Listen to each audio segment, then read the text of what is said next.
బ్రిటన్లో మరో breaking news చూస్తున్నా. ఓవైపు బీఆర్ఎస్, మరోవైపు కేంద్రంపై మంత్రి కోమటిరెడ్డి వెంకటరెడ్డి సంచలన వ్యాఖ్యలు చేశారు. హరీష్ రావు అమెరికా వెళ్లి ప్రభాకర్ రావును కలిశారని ఆరోపించారు. ఇండియాకి రావద్దని ప్రభాకర్ రావుకు చెప్పడానికే హరీష్ అమెరికా వెళ్లారని అన్నారు. అటు ఫోన్ ట్యాపింగ్ కేసులో కేంద్రం కూడా సహకరించడం లేదన్నట్లు మంత్రి కోమటిరెడ్డి చెప్పారు. ప్రభాకర్ రావుకు రెడ్ కార్నర్ నోటీసులు పంపిస్తామని, నెల రోజుల క్రితం కేంద్ర అనుమతి కోరితే ఇంతవరకు స్పందన లేదని చెప్పారు. మంత్రి కోమటిరెడ్డి కామెంట్స్ ఇప్పుడు ఫోన్ ట్యాపింగ్ ఇష్యూని మరో లెవెల్కి తీసుకెళ్లాయి.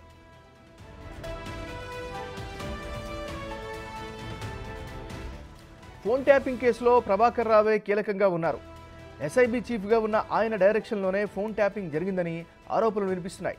దీంతో ఆయన్ని ఇండియాకి తిరిగి వస్తే ఈ కేసు చివరి దశకు చేరుకుంటోంది. కానీ ఆయన ఇండియాకు రాకుండా చేయాల్సిన ప్రయత్నాలు బీఆర్ఎస్ చేస్తోందని తెలంగాణ ప్రభుత్వం ప్రధాన ఆరోపణ.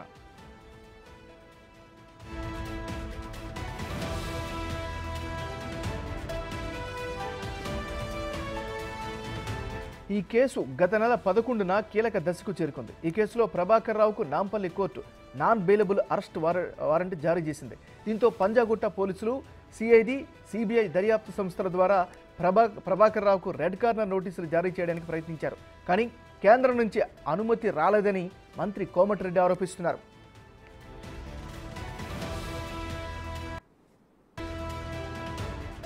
కోమటిరెడ్డి చెప్పినంత వరకు అమెరికా వెళ్ళినట్టు హరీష్ బయట పెట్టలేదు. మంత్రి ఆరోపించిన తర్వాత తన భార్యకు ఆరోగ్యం బాగోలేదని, అందుకే అమెరికా వెళ్ళాలని హరీష్ రావు వివరణ ఇచ్చారు. భార్యకు బాగోలేకపోతే ఎవరికీ తెలియకుండా అమెరికా వెళ్లాల్సిన అవసరం ఏముంది అనే ప్రశ్నలు తలెత్తుతున్నాయి. హరీష్ రావుని అమెరికాకు పంపించిండు. ఎన్నడు పంపించిండు? 26 మే రోజు Emirates flight EK 525 flight number 4:35 AM departure అవుతుంది హైదరాబాద్లో 26 మేకు. మళ్ళీ హైదరాబాద్ రిటర్న్ ఎప్పుడు వచ్చిండు? వయా ముంబైకి వెళ్ళి నిన్న పొద్దున 7:30 AM నిన్న హైదరాబాద్లో దిగిండు. చికాగో పక్కకు అక్కడనో కొలరాడో చికాగో అక్కడికంటే తిరుగుతున్న దొంగ, టెలిఫోన్ దొంగ, మన ట్యాపింగ్ దొంగ ప్రభాకర్, ఆయన దగ్గర పోయి మాట్లాడి నువ్వు ఇప్పుడంతలా రాకు, రాష్ట్ర ప్రభుత్వం రెడ్ కార్నర్ నోటీస్ ఇవ్వాలని చెప్పి కేంద్రానికి రాసి మేము నెల రోజులు అయింది. మేము రాసి మా ప్రభుత్వం రాసి నెల అయింది.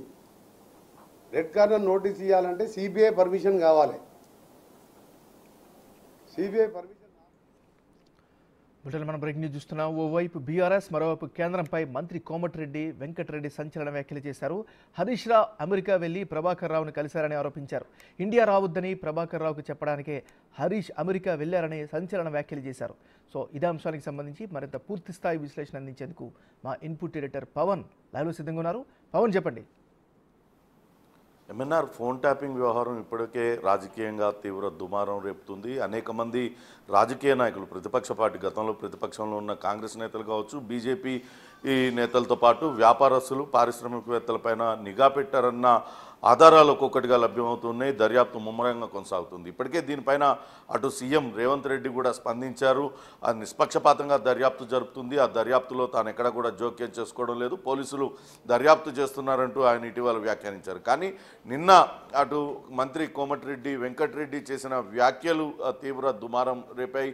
ఆ సవాళ్ళు ప్రతి సవాళ్లకు దారితీశాయి. మంత్రి కోమటిరెడ్డి వెంకటరెడ్డి నేరుగా హరీష్ రావును, అటు బీఆర్ఎస్ను టార్గెట్ చేస్తూ కొన్ని వ్యాఖ్యలు చేశారు. ఇటీవల రహస్యంగా అమెరికా పర్యటన చేసి వచ్చిన మాజీ మంత్రి హరీష్ రావు అక్కడ కొలరాడో, చికాగోలో అటు ప్రభాకర్ రావును కలిశారు.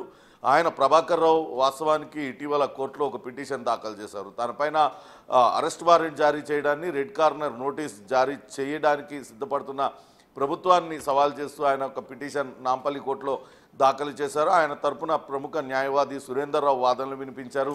ఈ సందర్భంగా ఆయన తెలియజేశారు, త్వరలోనే తాను దీర్ఘకాలిక చికిత్స కోసం అమెరికాలో చికిత్స పొందుతున్నాను, త్వరలోనే తాను చికిత్స పూర్తయిన తర్వాత అటు అందుబాటులోకి వస్తానంటూ ఆయన చెప్పారు. అంటే జూన్ నెలాఖరు లోపల తాను హైదరాబాద్కు వస్తానంటూ ఆయన చెప్పినట్లుగా తెలుస్తుంది. అయితే ఇప్పుడు ఆ మంత్రి చేసిన వ్యాఖ్యలు కొంత సంచలనం కలిగిస్తున్నాయి.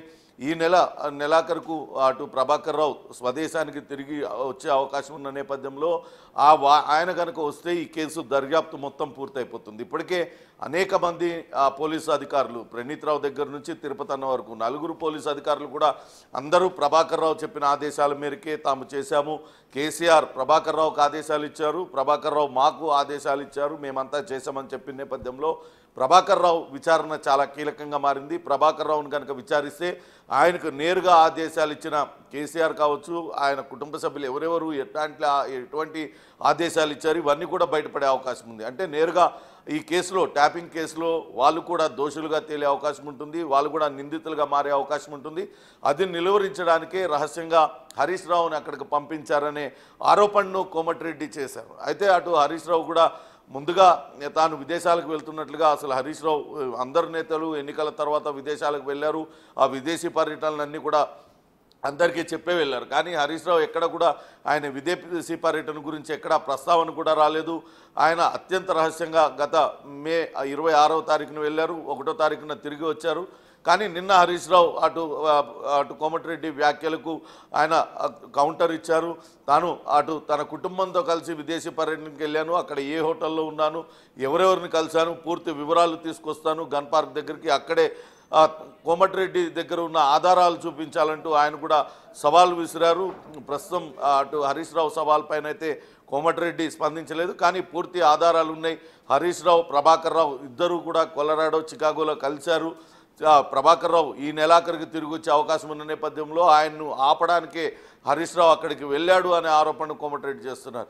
చూడాలి ఈ ఆరోపణలు ప్రత్యారోపణలు ఎక్కడి దాకా వెళ్తాయో, కానీ పోలీసుల దర్యాప్తు మాత్రం కొనసాగుతూ ఉంది. అటు కోర్టు ప్రభాకర్ రావుకు బ్లూ కార్నర్ నోటీస్ కూడా జారీ చేయాల్సిందిగా చెప్పింది. బ్లూ కార్నర్ నోటీస్ కూడా జారీ చేశారు. ప్రభాకర్ రావు ఒకవేళ విచారణకు ఈ నెల ఆయన చెప్పినట్లుగా, ఆయన న్యాయస్థానంలో చెప్పినట్లుగా ఈ నెలాఖరికి కనుక రాకుంటే ఆయన పైన తదుపరి ఎటువంటి చర్యలు తీసుకుంటుంది, అటు కేంద్ర దర్యాప్తు సంస్థలకు చెప్పి ఆయనకు రెడ్ కార్నర్ నోటీస్ జారీ చేయిస్తారా లేదా అనేది కూడా వేచి చూడాలి. ఇంకా ఇందులో కేంద్ర ప్రభుత్వం పైన కూడా కొన్ని ఆరోపణలు మంత్రి కోమటిరెడ్డి చేశారు. కేంద్ర ప్రభుత్వం అడ్డుకుంటుంది అనే ఆరోపణలు కూడా కోమటిరెడ్డి చేశారు. వాస్తవానికి హైదరాబాద్ పోలీసులు ఈ కేసు దర్యాప్తు సందర్భంగా అక్కడ విదేశాల్లో ఉన్న ఐన్యూస్ ఎండి శ్రవణ్ రావు కావచ్చు, అట్లనే సురేందర్ ప్రభాకర్ రావు ఇద్దరికి కూడా రెడ్ కార్నర్ నోటీసులు జారీ చేయడానికి ప్రయత్నించాయి. కానీ కోర్టు దానికి అనుమతి ఇవ్వకపోవడంతోనే అక్కడి వరకు నిలిచిపోయింది. ప్రస్తుతం అయితే దర్యాప్తు ముమ్మరంగా కొనసాగుతుంది. ఈ ఆరోపణలు ప్రత్యారోపణల నేపథ్యంలో ఏం జరుగుతుందనేది కూడా వేచి చూడాలి ఏమన్నారు. Right, thank you Pawan.